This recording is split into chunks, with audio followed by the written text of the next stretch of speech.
what the mercy of God can do.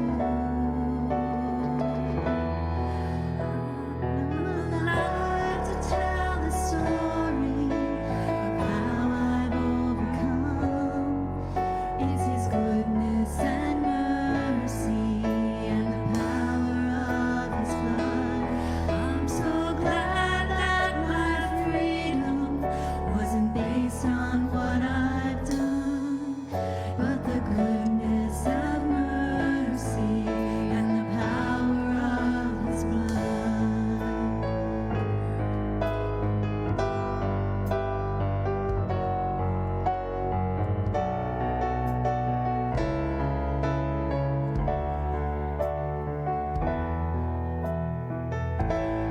I thought I deserved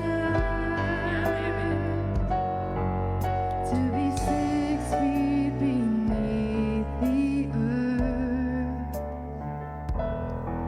For all the things I've done, the things I've said, the choices made that I regret. Oh, I would still be lost, but for the mercy of God. Now I'm alive to tell the story of how I've overcome. It's His goodness and mercy and the power of His blood. I'm so glad that my freedom wasn't based on what I've done. It's the goodness and mercy and the power of the blood. It's His goodness and mercy and the power of the blood.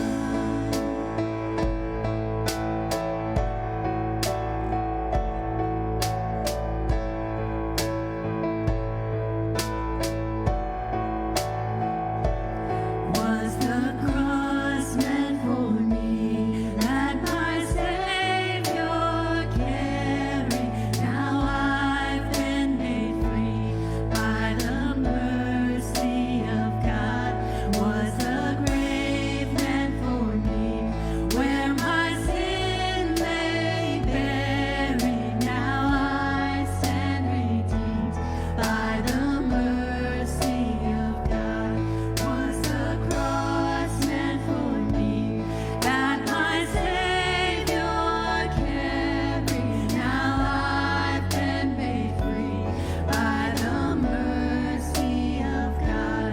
Was the grave meant for me where my sin lay buried? Now I stand redeemed by the mercy of God.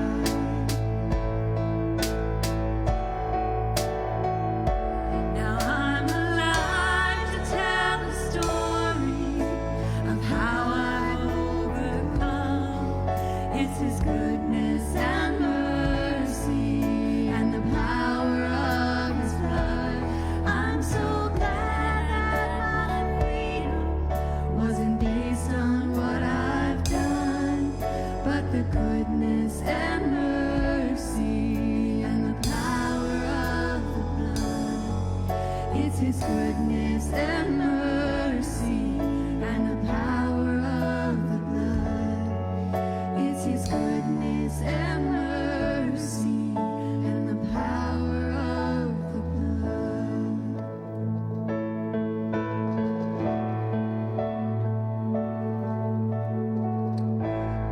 Good morning. Good morning. Welcome to Glen Lake Church, all who are here, all who are worshiping with us online.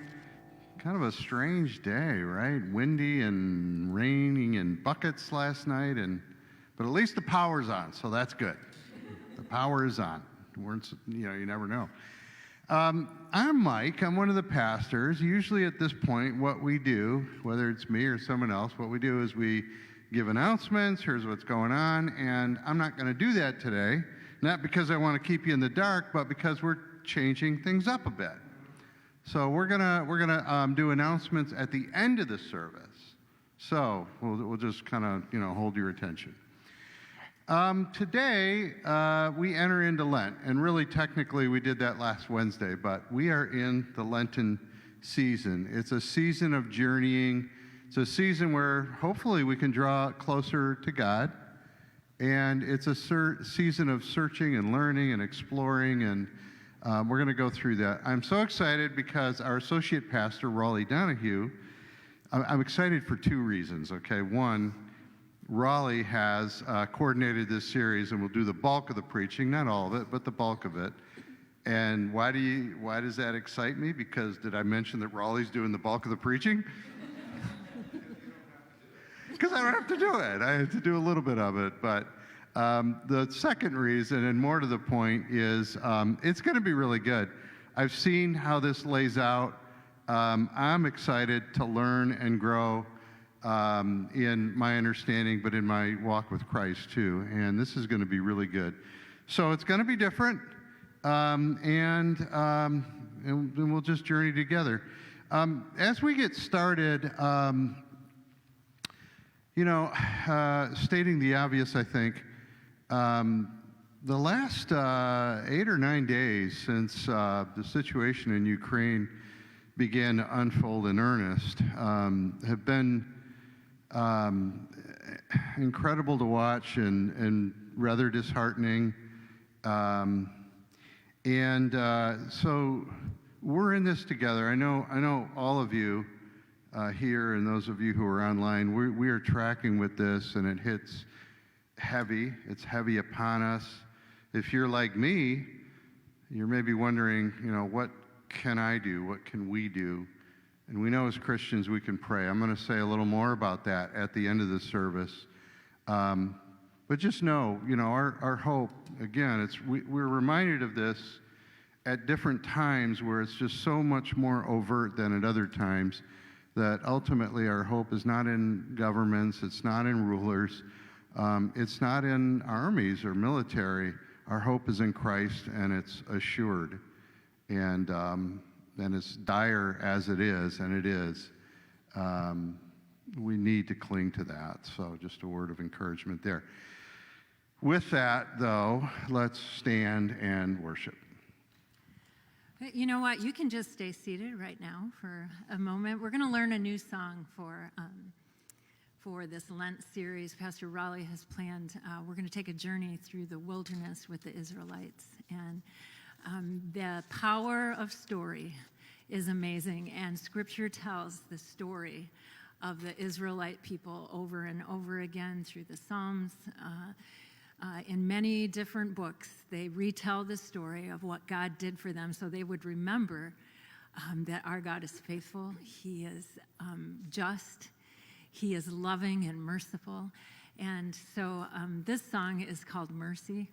And it's the song we sang prior to service here, and we're going to sing it right now. We just want to really kind of focus on the chorus with you to sing along. So Bob's going to put the words to the chorus. We'll sing it a couple times with you. Now, I'm alive. We all have a story too, right? Verse 1 talks about, if you knew me then, you'd believe me now. He turned my whole life upside down. He took the old and he made it new. That's what the mercy of God can do. And then verse 2, for all the things I've done, all the things I've said, the choices I've made that I regret, I would still be lost, but for the mercy of God. So I think those are all words that can resonate in all of our hearts.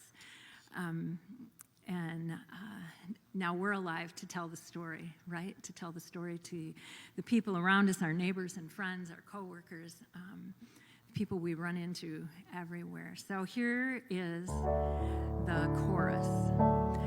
I'm alive to tell the story of how I've overcome. It's His goodness and mercy and the power of His blood. I'm so glad that my freedom wasn't based on what I've done, but the goodness and mercy and the power of the blood. Sing that back to that chorus, Bob. Here we go. Sing along. Now I'm alive to tell the story of how I've overcome. It's His goodness and mercy and the power of His blood. I'm so glad that my freedom wasn't based on what I've done, but the goodness and mercy and the power of the blood.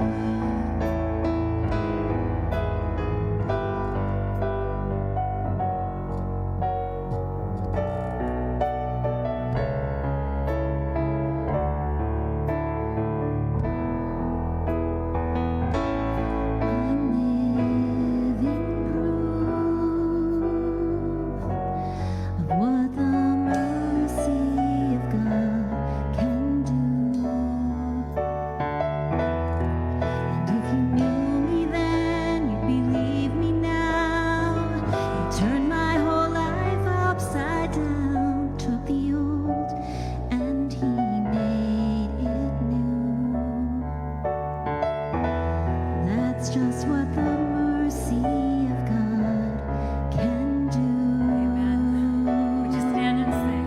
Now I'm alive to tell the story of how I've overcome. It's His goodness and mercy and the power of His blood.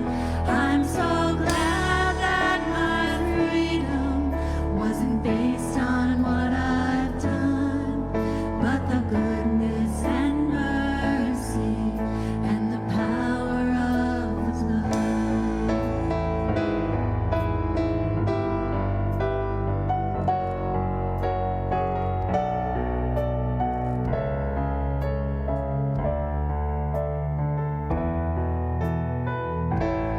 I thought I deserved to be 6 feet beneath the earth for all the things I've done, the things I've said, the choices made that I regret. Oh, I would still be lost, but for the mercy of God. Now I'm alive to tell the story of how I've overcome. It's His goodness and mercy and the power of His blood. I'm so glad that my freedom wasn't based on what I've done, but the goodness and mercy and the power of the blood. Now I'm alive to tell the story of how I've overcome. It's His goodness and mercy and the power of His blood. I'm so glad that my freedom wasn't based on what I've done, but the goodness and mercy and the power of the blood. It's His goodness and mercy and the power of the blood. It's His goodness and mercy and the power of the blood. Awesome job. You may be seated.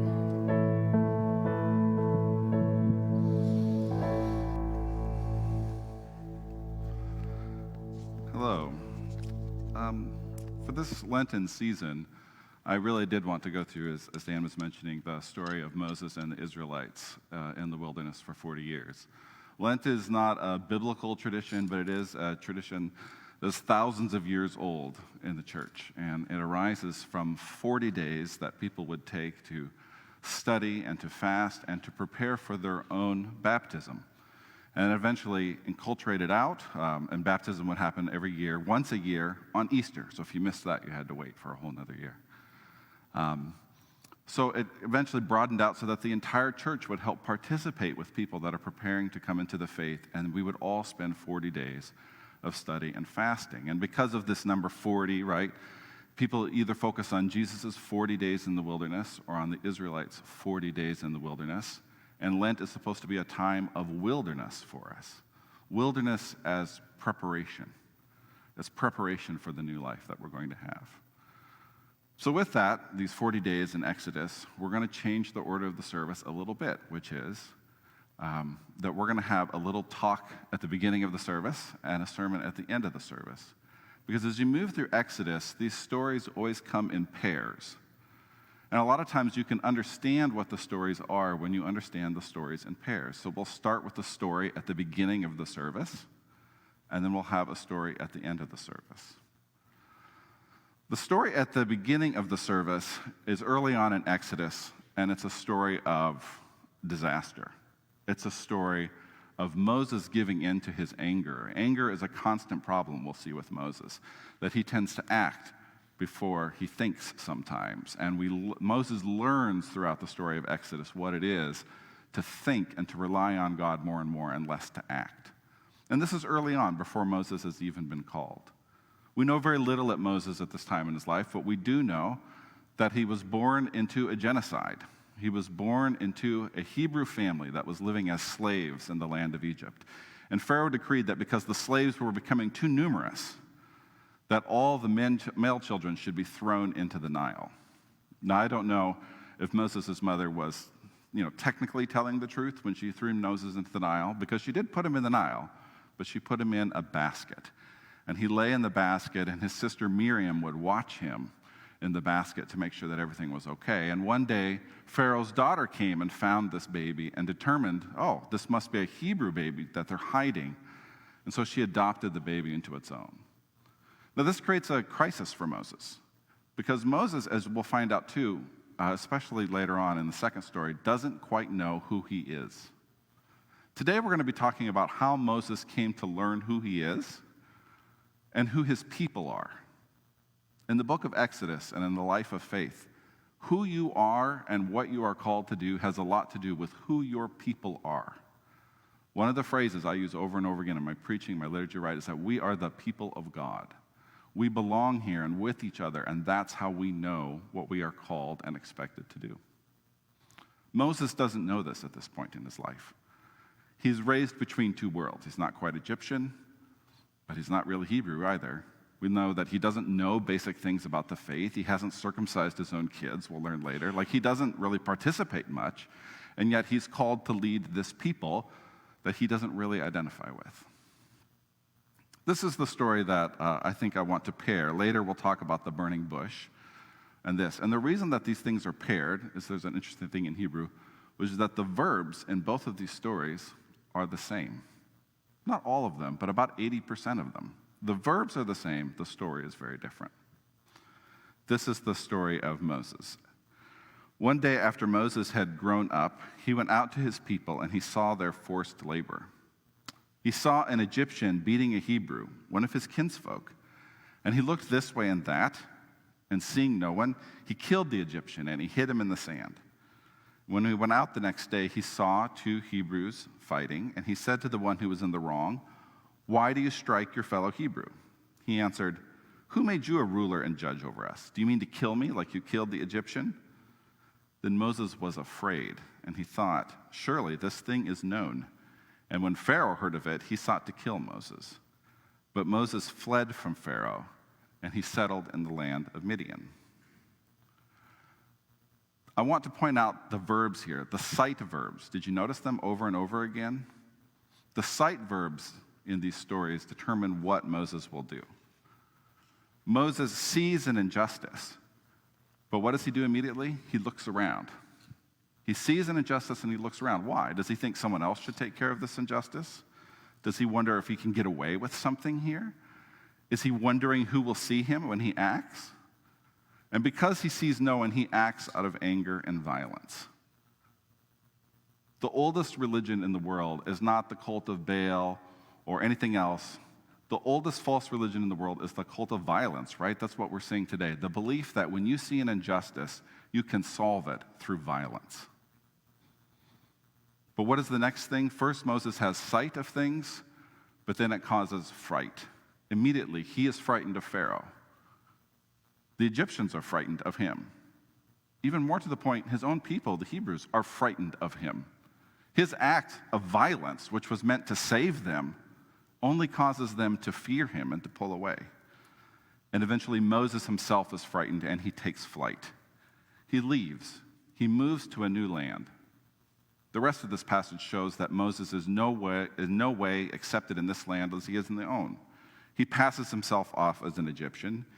He marries a woman named Zipporah and sort of joins that tribe. But he's an alien. When he has a son, he names the son Gershom, which means, I am a refugee living in a foreign land. How do we know that this is a sort of a sense of false call scenario? He sees what needs to happen. He knows the Israelites need redemption, but he responds with evasion, with violence, with fear, and it ends in flight. He runs away from the very people that he is supposed to save. This is a story, like I say, that will be contrasted as we come back with the burning bush. One that will not end in Moses running away to Midian, but will end in him actually moving towards the people of God for their salvation. Would you stand and join us singing our God this morning?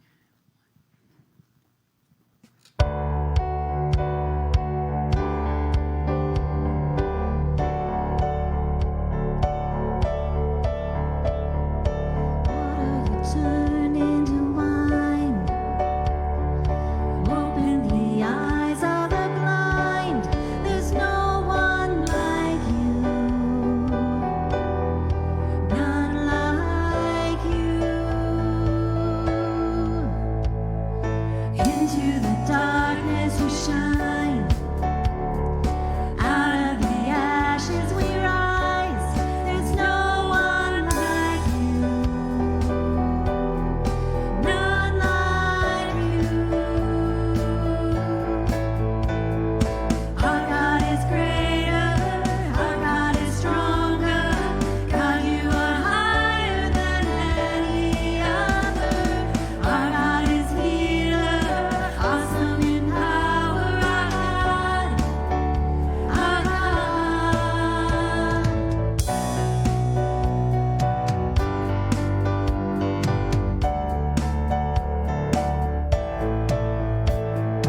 Into the darkness we shine. Out of the ashes we rise. There's no one like you. None like you. Our God is greater. Our God is stronger. God, you are higher than any other. Our God is healer, awesome in power. Our God, our God. Our God is greater, our God is stronger. God, you are higher than any other. Our God is healer, awesome in power. Our God, our God.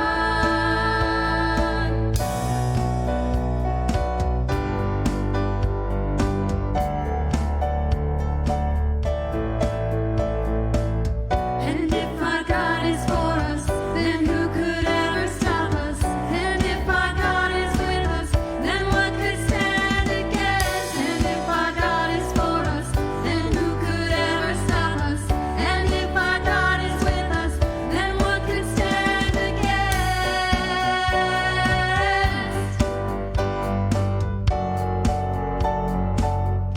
What could stand against?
just can't win the fight. I'm slowly drifting,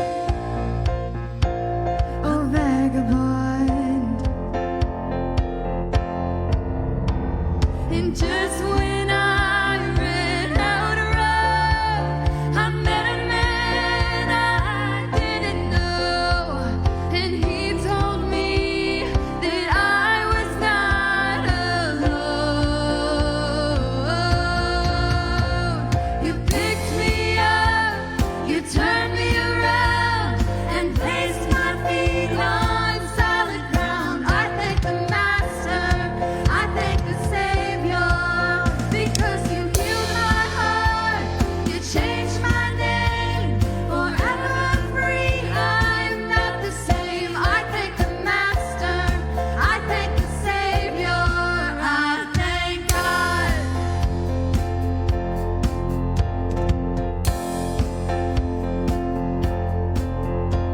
I cannot deny what I see.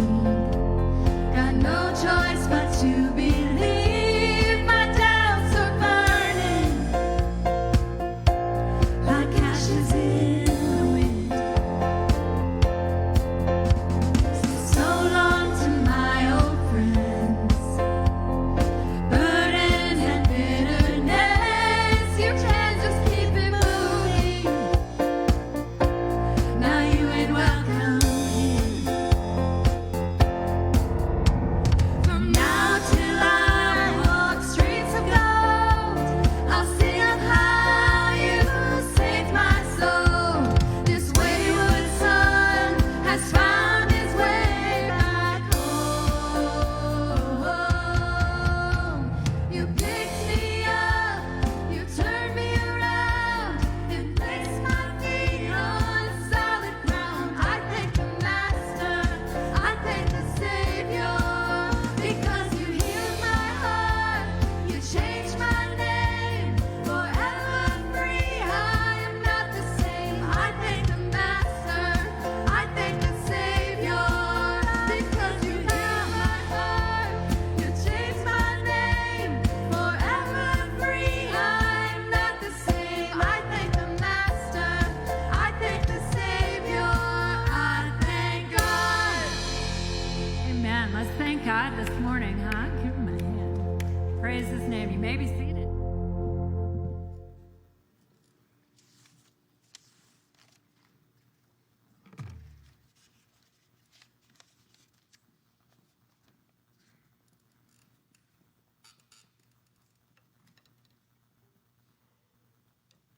Good morning. I'm Tom Wigton, and Pastor Raleigh has asked that I facilitate the congregational prayer this morning. And to me, it seems like there's an awfully lot going on, a preponderance of things going on in this world that bring us to our knees. And I know I'm not alone on that. I'm sure everybody in this room is experiencing things that bring tears to our eyes, and I know certainly the situation in Ukraine and just the loss of friendships that we've had through COVID and the loss of the togetherness that we used to have. So anyway, I'd like to start with a verse from Philippians, which is meant to give us some focus on how powerful this God really is. Rejoice in the Lord always, I will say. And this is from verse 4 from Philippians, or chapter 4, verse 4 through 7. Rejoice in the Lord always. I'll say it again, rejoice. Let your gentleness be evident to all. The Lord is near. I think he is really near this morning. He's here with us. Do not be anxious about anything. I know for me that's hard. But in everything, by prayer and petition, with thanksgiving, present your requests to God. And that's what we're doing right now. And the peace of God, which transcends all understanding, will guard your heart and your minds in Christ Jesus. Father, we come before you in reality, most likely with a lot of anxiety. Me for sure. Thank you that you are near as we do long for the peace that you offer to guard our hearts and our minds. Father, as we think of the war in Ukraine, with tears in our eyes, we pray with protection for the innocent people of this country called Ukraine. We pray that you will make evident a pathway that leads to peace, and that through this you will be glorified. Father, we thank you that the latest spike in COVID cases has lessened. We pray that as we begin to meet again in person, that you will keep us safe and more appreciative of the privilege we have in relationships and in community. And Father, as we do come together again, I pray that you will lead us toward unity in our families, our friendships, our communities, and specifically for your church right here at Glen Lake. Help us to find common ground in all our conversations. Let us listen well and lead with love, your kind of love, so that everything we do or say is to reflect your truth and your love. I'd like to pray for those of us here who have recently lost loved ones. We lift up to you the Stryker family and the loss of Harry Stryker. We lift up Edgar Gosin and his family and the loss of Ed's brother. We lift up Dean Smith's family and the loss of Dean's wife, Millie. And we lift up Sharon Baxter's family and the loss of Sharon's husband, John, and the Tozer family and the loss of Pastor Jim's wife, Vivian. We also pray for the health concerns of Susan Wilson, Ken and Ruth Ann Fosmore, Nancy Lanham, Glenn Mateer, Jerry Giffen, and certainly many others who are struggling. And for our mission team that's currently in Africa, Andy and Olivia DuPont and Pastor Jan Price, that we'd walk with them and protect them and guide them. On a personal level, I'd like to share just a praise, I guess I'll say. And I wasn't planning on even talking about this morning, but I think that prayer of mercy is bringing it out. Just how amazing our Father is, and just the goodness and mercy that we sang about. So for me, I'm very grateful this morning to be standing here, to be with you here. Just a simple explanation is a couple weeks ago, due to a bunch of icy circumstances and stuff, I ended up under my truck, and it rolled over my leg. Should have caused a lot of, could have caused a lot of, most likely would have. Ran it through my mind a million times, and all I can say is God has saved me. His goodness and mercy. Why? I don't know. Maybe for a lot more things for me to do, I'm sure. But I can be nothing more than grateful. But when I look back at my life, I realize how many times he's been here, and how many stories probably each and every one of us have that's in this room right now of the times that God was good. I don't know what else to say, but he has saved me many a time. And this is just such a huge example in my life right now. I would just want to share that. Lastly, Father, I suggest that we pray together the words that you give us in the Lord's Prayer. Our Father, who art in heaven, hallowed be thy name.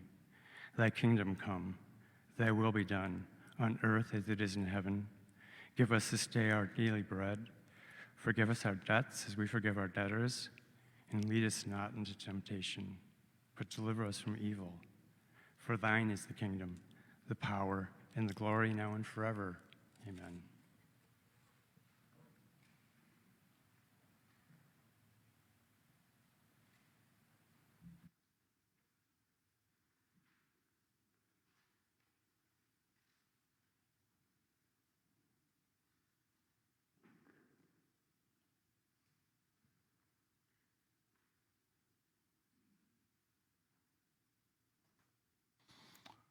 Before we turn to God's word again, please join me in a prayer of illumination.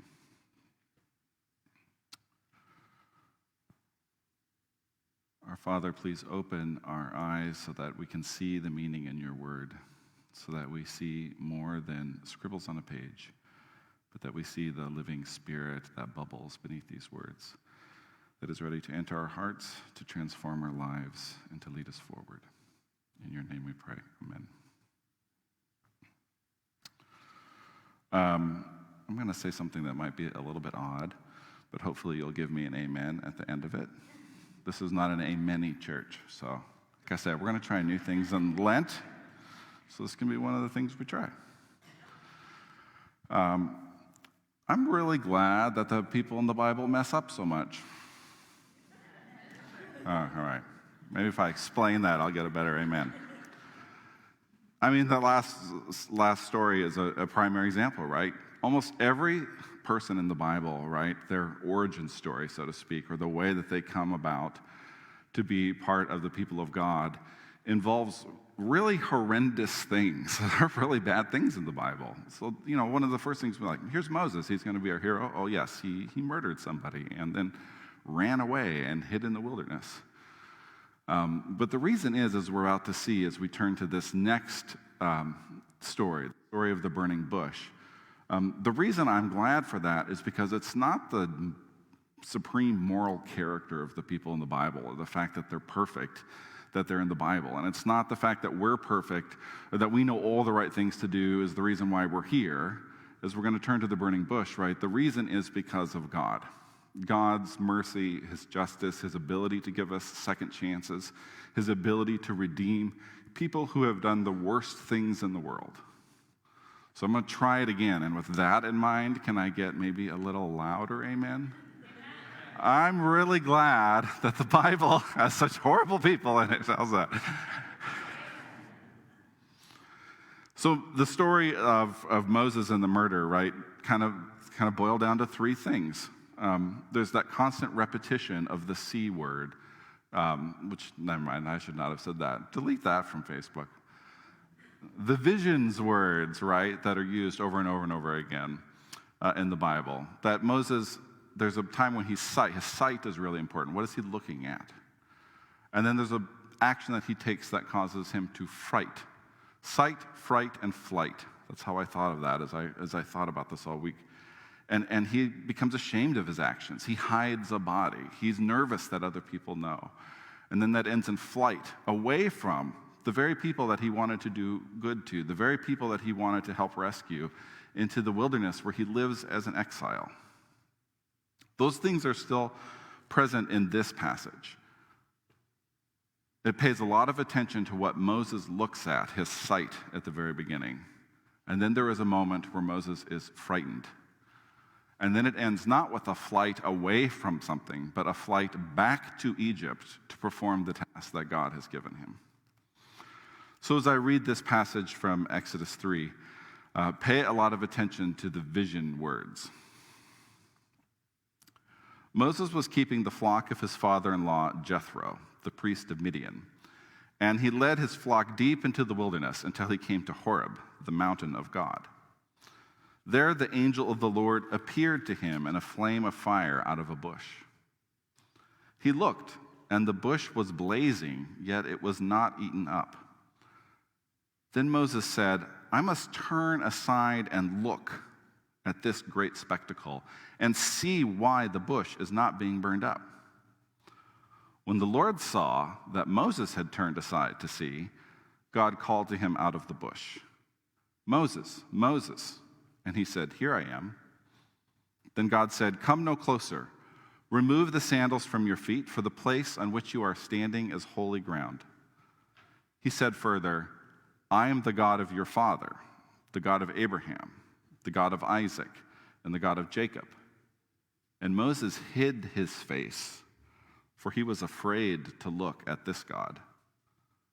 Then the Lord said, I have seen the misery of my people who are in Egypt. I have heard their cry on account of their slavers. Indeed, I know their sufferings, and I have come down to deliver them from the Egyptians, and to bring them up out of that land to a good and broad land, a land flowing with milk and honey, to the country of the Canaanites, the Hittites, the Amorites, the Perizzites, the Hivites, and the Jebusites. The cry of the Israelites has come near to me. I have also seen how the Egyptians oppressed them. So come, I will send you to Pharaoh to bring my people, the Israelites, out of Egypt. But Moses said to God, Who am I that I should go to Pharaoh and bring the Israelites out of Egypt? And he said, I will be with you. And this shall be the sign for you that it is I who sent you. When you have brought the people out of Egypt, you will worship God on this very mountain. But Moses said to God, "If I come to the Israelites and say to them, 'The God of your ancestors has sent me to you,' and they ask me, 'What is his name?' what shall I say to them?" And God said to Moses, "I am what I am." He said further, "Thus you should say to the Israelites, 'I am has sent me to you.'" God also said to Moses, "Thus you shall say to the Israelites, 'The Lord your God of your ancestors, the God of Abraham, the God of Isaac, and the God of Jacob, has sent me to you. This is my name forever, and this my title for all generations." This is the word of the Lord. So as we go back to those sight verbs, I hope that you noticed them in the beginning of the passage.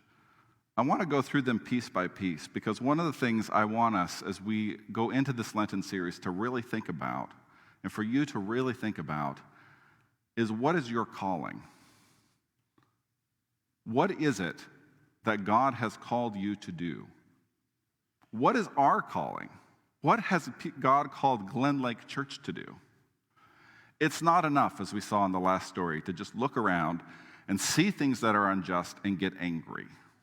We are called to do more than that as a church. What does sight look like in a passage about call? I probably overthought this, but that's what you do when you sit on a passage for all week. The first time it appears is in verse 2. The angel of the Lord appeared to him in a flame. That word appeared there's an interesting tense in Hebrew where it's a verb in which the person who is acted upon actually causes the thing to happen. It's called middle voice. It's a very strange tense. So it's the verb to see, but it's like the angel of the Lord allowed Moses to see him, or caused Moses to see him. This is key, right? In the Reformed tradition, we stress this all the time, that all action in the world that is divine and holy begins with God's action. A true call begins when God decides to reveal himself, as he did to Moses right here. So first, God allows himself to be seen. But next, Moses does look.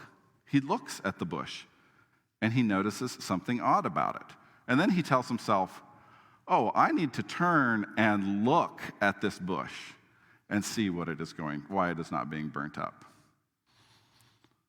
The second part, I would argue, of any call is curiosity.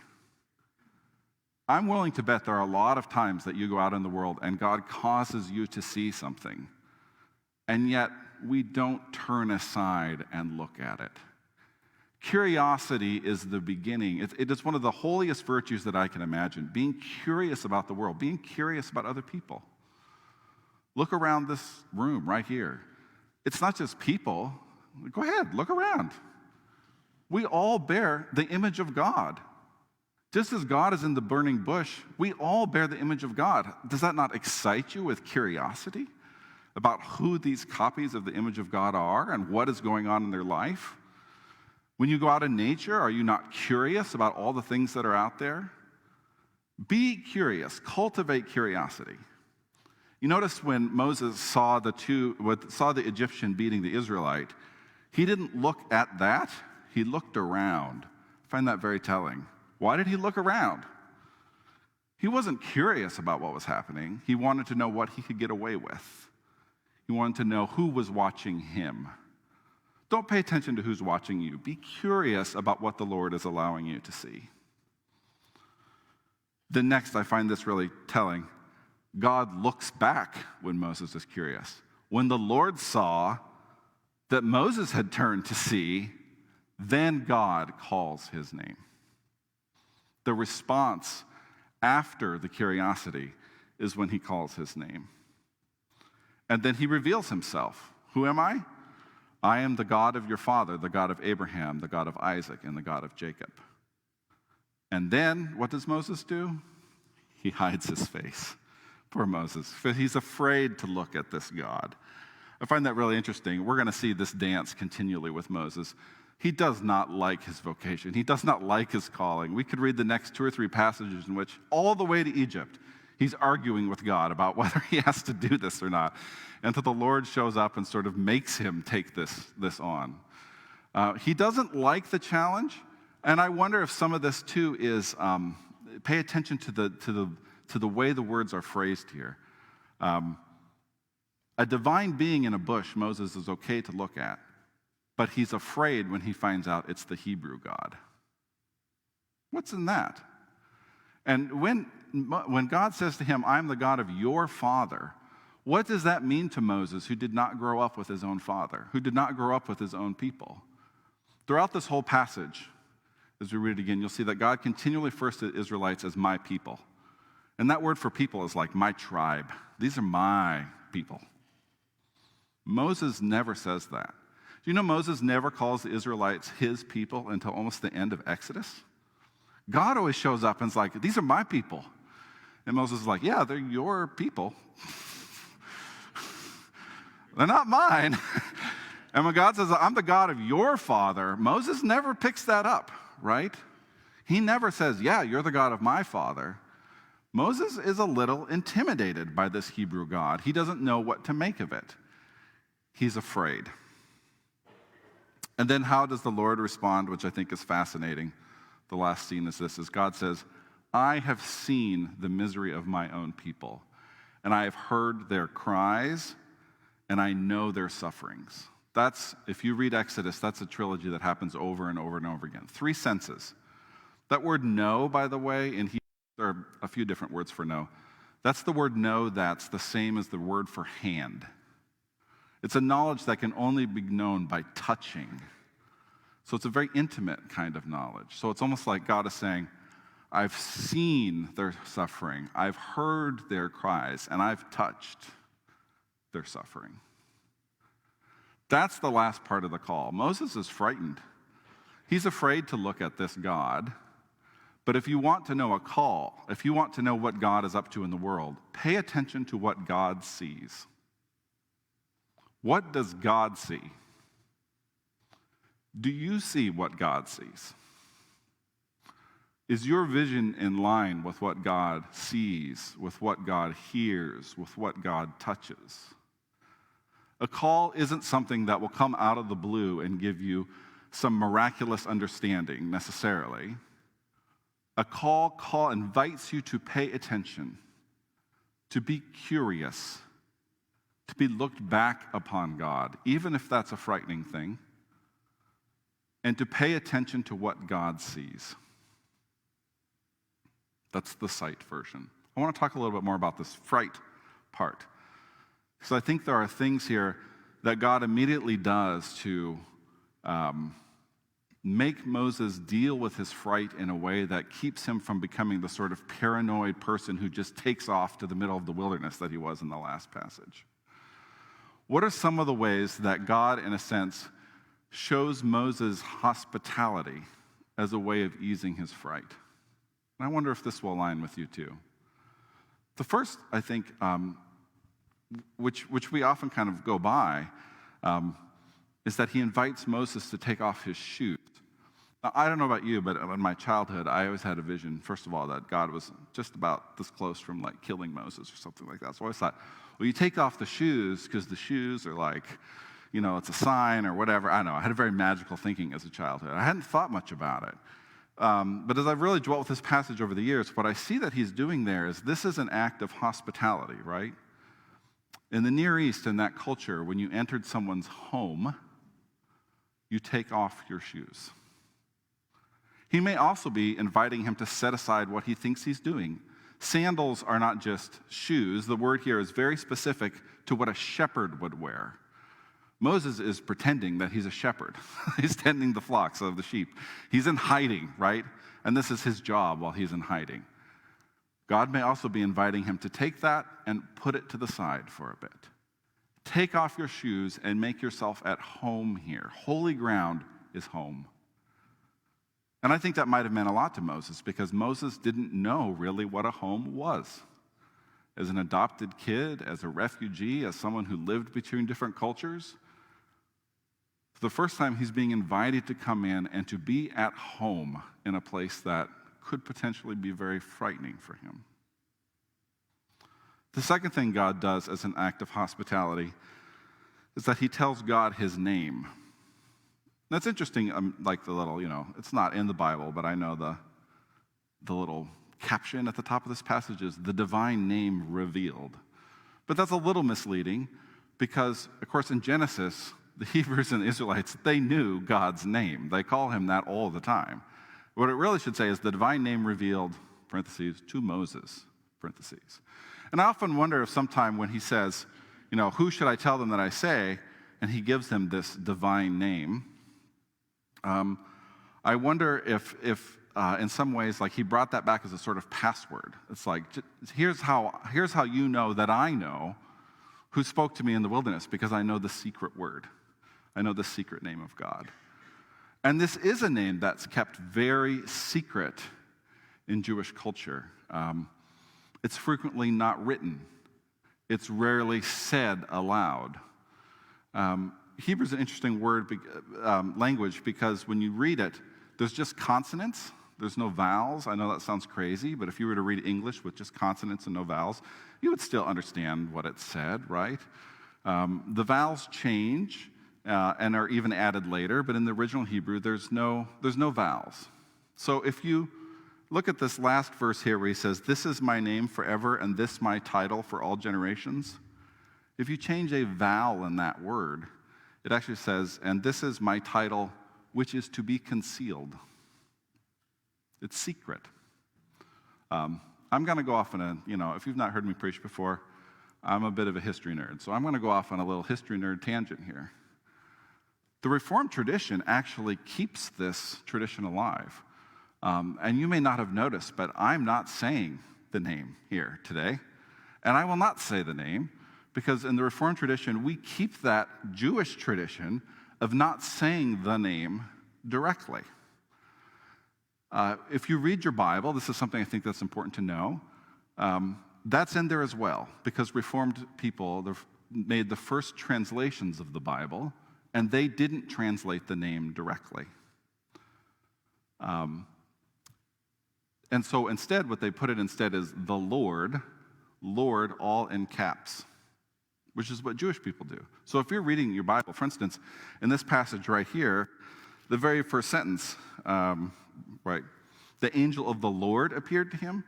If you look at the Hebrew, that's not Adonai. That's not the Hebrew word Adonai. That's the name, right? The angel of that name appeared to him.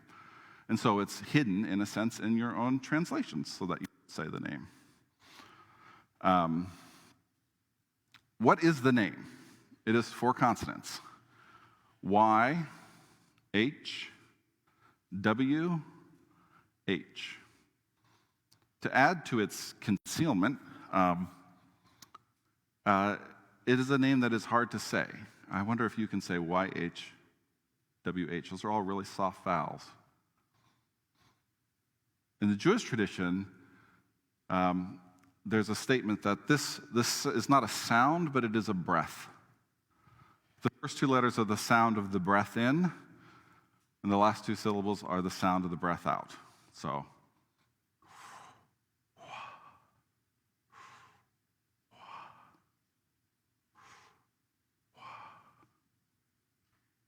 just fascinating. Tom said, "The Lord is near you." That phrase appears over and over in the Bible. The Lord, capital Lord, is near to you as your own breath, as it says in the Psalms. This is an act of hospitality by God to cure or to calm Moses' fright, because he's not only showing his name, which is the first thing you do when you invite someone into your home, is you introduce yourself and you say your name. But this name is a precious and sacred name. It is a name that is near to you as your own breath. Unpronounceable. What a privilege for God to give us his name. And the name does loosely translate to "I am what I am." Although Hebrew being Hebrew, they don't have past, future, present, and future tenses like we do. It can also mean "I will be what I will be." "I is what I is." He is self-defined, right? He is what he is. I am what I am. And how, it's the third thing I want to say that he talks about is right. If you notice, when Moses asked this question, if we were to read on, he keeps asking this question over and over again. Who am I that I should be the one to take the Israelites out of Egypt? Once again, this could be him just speaking out of fear, like, that's a big task. Who am I to do that? Maybe that's a statement of humility. I wonder if it's a statement about belonging. I'm not a Hebrew. Who am I that I'm supposed to care about those people down there? I left those people behind. They're afraid of me. I took off. I'm different now. Who am I that I should go back there? And yet God's answer to him is, I am. The answer to our questions. Who am I that I should have to go and do these things? To deal with the poor, the difficult neighbor, the refugee, the widow, to deal with all this. Who am I that I have to do those things? The answer isn't us. The answer is God. God is. God is. That's the answer. Just like the answer isn't necessarily what we see, it's what God sees. That's the heart of the calling.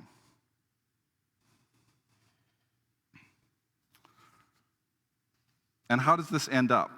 Instead of Moses running away from the people of God, instead of Moses living in isolation and in loneliness and naming his poor child, I am a refugee living in a foreign land. What a horrible name. Don't take out your names, your griefs on your children like that by naming them those horrible names. Here's my child's sadness, child melancholy. Man, that's also a Reformed tradition, right? Of naming your children depressing names like endurance. It's my child endurance. But instead, right, this ends with Moses coming back to the people of God. One of the things that we're going to see that Moses finds in following his call from God is that he also finds a people. He finds an identity by being with the kingdom of God. So what does a calling look like for you in a burning bush moment? It begins with God. It requires your curiosity. And it requires your willingness to answer so that God will see that you see. It'll make you question, what's your focus? What do you look at? What do you hear? What do you touch? Is it the things that God sees and hears and touches? Is it frighten you? Almost all calls frighten people. You're going to be called to do things that you do not understand. But know that as you do that, God is also with you, that He is offering you the hospitality of a home and a people and a sense of belonging.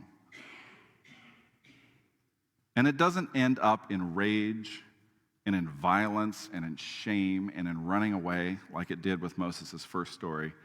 Instead, it will draw you closer to the people of God. Sometimes that's a difficult and frightening prospect for people. If you love God, you're going to get the church in your life in one way or another. Now, maybe you don't know what that means yet at this stage in your life, but that's what I want to continue to explore and track throughout this entire Lenten series. Moses didn't know what it meant, right? And as we just talked about, he spends the next 3 or 4 chapters trying to come up with reason after reason why he's not the person to get this done. But he does still keep moving forward, taking one step at a time. This week, I want you to start by thinking about that. I want us to take a few minutes and really think about what Lent will mean for you. Now, we have a weird kind of Americanized Lent where we give up chocolate or social media or something like that. And I say it's a little bit weird because it misses the preparation part, right? Like Lent is a time of fasting where you prepare yourself to do the call. So maybe for some of us, right, giving up social media is a way to prepare ourselves to give the call. But the purpose of the giving up isn't the suffering. The purpose of the giving up and the deprivation isn't so that you can be strong and do something without. And it certainly isn't so that you can be a newer, fitter, happier person at the end of 40 days.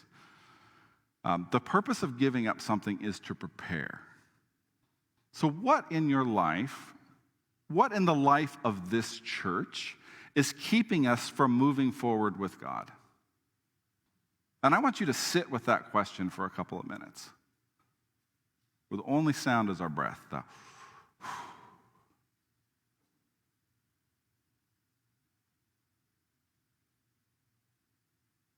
And I'm going to repeat it And I want you to know that whatever the quest thing is in your head that you're trying to push out, that's probably the answer that you should really think about right now.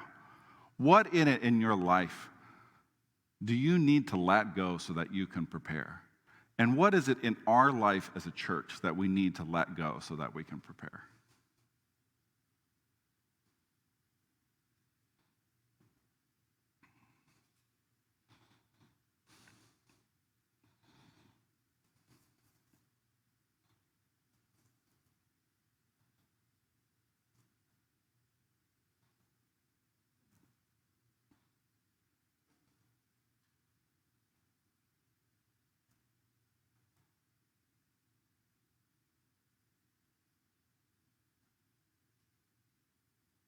Whatever's in your mind, if you want to talk to one of the pastors this week, if you want to talk to us after church, if you want to send us an email or text us, most of you have my phone number, and if you don't know it, I'm happy to give it to you. I'm curious to see that. I'm curious. I want to know what God's doing in your life. I want to know what's going on there. But I want you to, whatever you do, I want you to think about that. We're going to return to whatever it is that you're thinking about next week.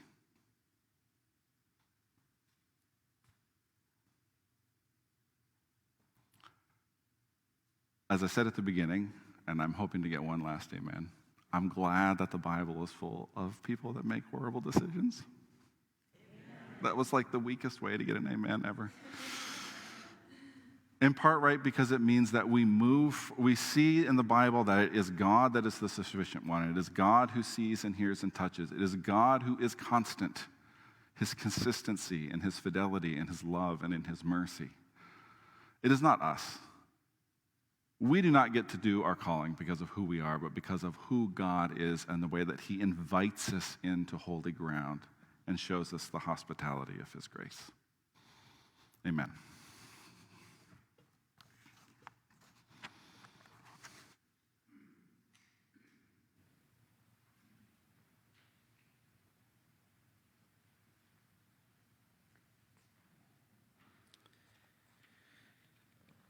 So, friends, in this time of preparation, so we know that Jesus' disciples were with him for about 3 years, and it led somewhere, and it led to an upper room toward the end. And so this is where we're at too. We commemorate that. The Holy Supper, which we are about to celebrate, is a feast of remembrance, of communion, and of hope. So we remember that our Lord Jesus Christ, by his life, his death, his resurrection, his ascension, established a new and eternal covenant of grace and reconciliation so that we might be accepted by God and made righteous before God. We come to have communion with the same Christ who has promised to be with us always, even to the very end of the age. And finally, we come in hope. We believe that this bread and this cup are, in fact, a foretaste of the feast of love, which we shall partake in when his kingdom has fully come, when with unveiled faces we stand before the Lord. And so it was, friends, on the night that Jesus was betrayed, he took bread, and after he had given thanks, he broke it. And he gave it to his disciples, and he said, "This is my body broken for you. Do this in remembrance of me." And in the same way, Jesus took the cup, and he said, "This is the cup of the cup of the New Testament in my blood. As often as you drink of it, do so in remembrance of me."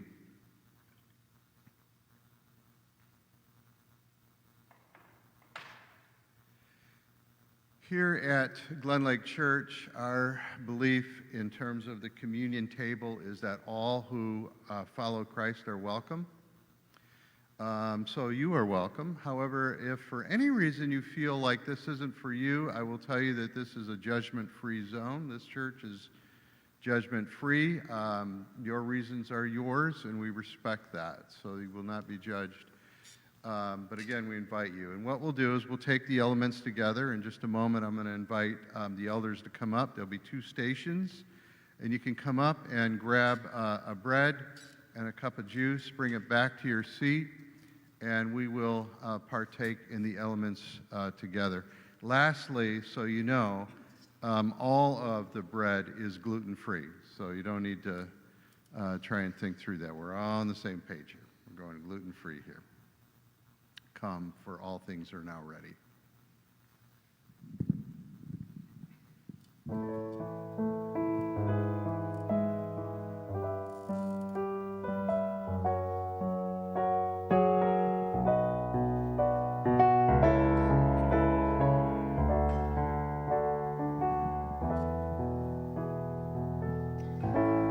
I'm living proof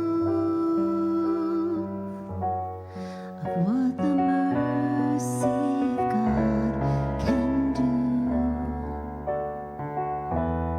And if you knew me then, you'd believe me now. He turned my whole life upside down, took the old and he made it new. That's just what the mercy of God can do. I would love to tell the story of how I've overcome. It's His goodness and mercy and the power of His blood. I'm so glad that my freedom wasn't based on what I've done, but the goodness and mercy and the power of the blood.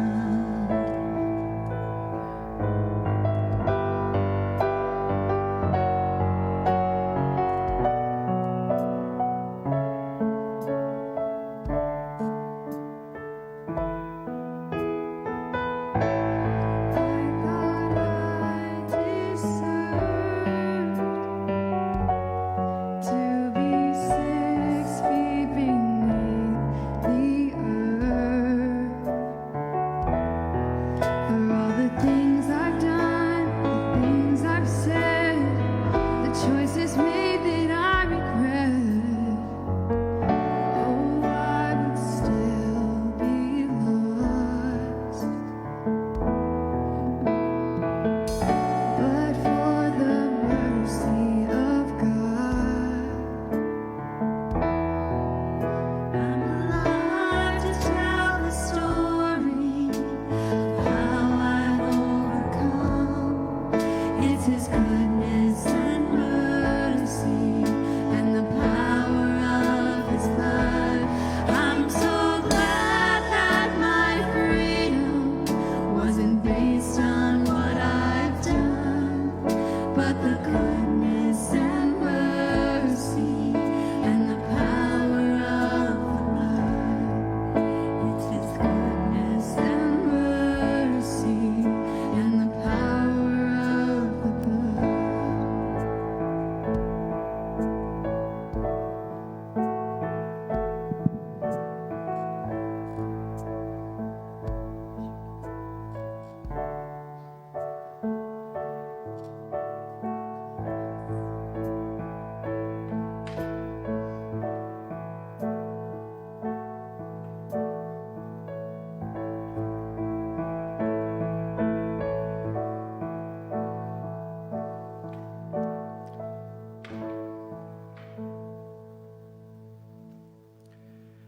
Body of Christ broken for you. Take and eat.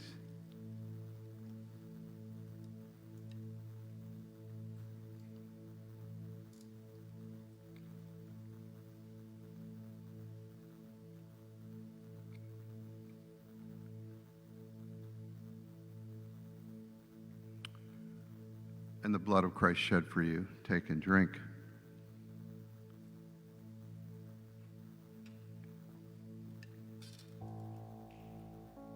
Let's pray.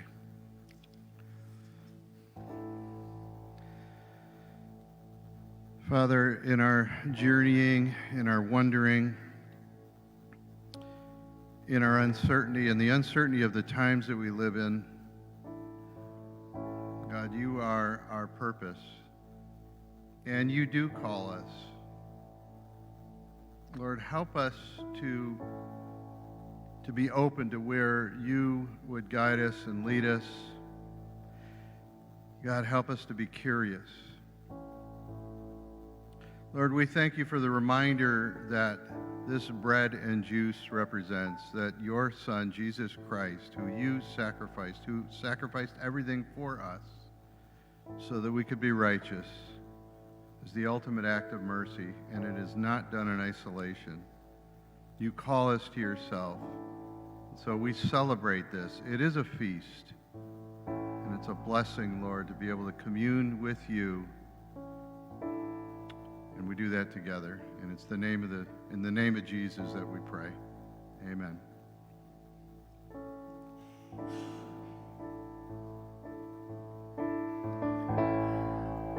We're going to learn the bridge to this song, Mercy.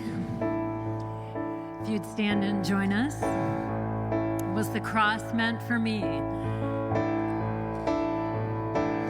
Was the cross meant for me that my Savior carried? Now I've been made free by the mercy of God. Was the grave meant for me where my sin lay buried? Now I stand redeemed by the mercy of God. Was the cross meant for me that my Savior carried? Now I've been made free by the mercy of God. Was the grave meant for me where my sin lay buried? Now I stand redeemed by the mercy of God. Back to that chorus, now I'm alive. Now I'm alive to tell the story of how I've overcome. It's His goodness and mercy and the power of His blood. I'm so glad that my freedom wasn't based on what I've done, but the goodness and mercy and the power of His blood. It's His goodness and mercy and the power of His blood. It's His goodness and mercy and the power of His blood.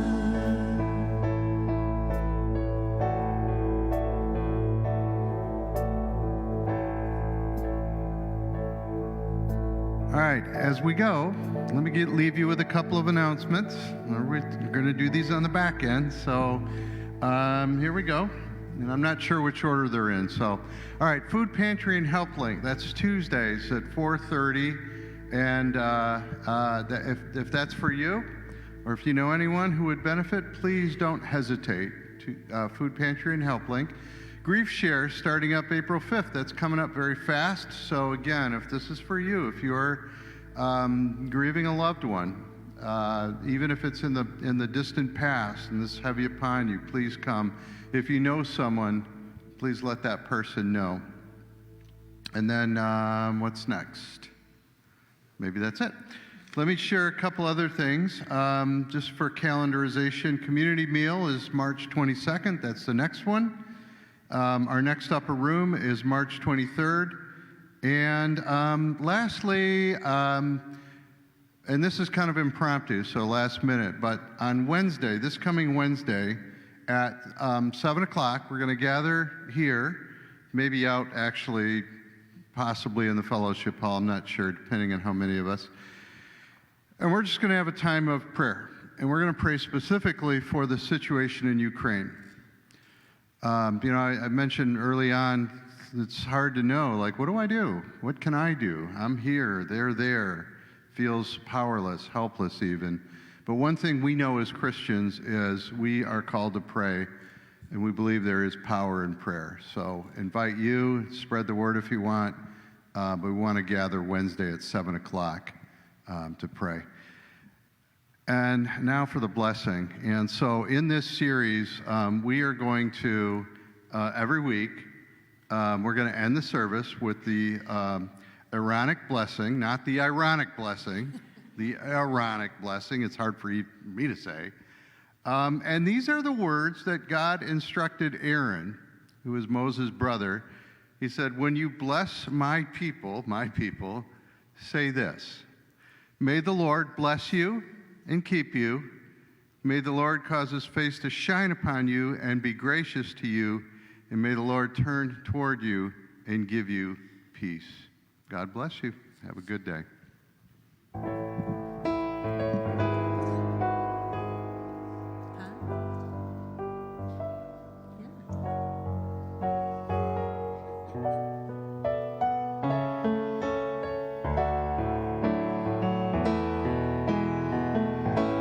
I'm living proof of what the mercy of God can do. And if you knew me then, you'd believe me now. He turned my whole life upside down, took the old and he made it new. It's just what the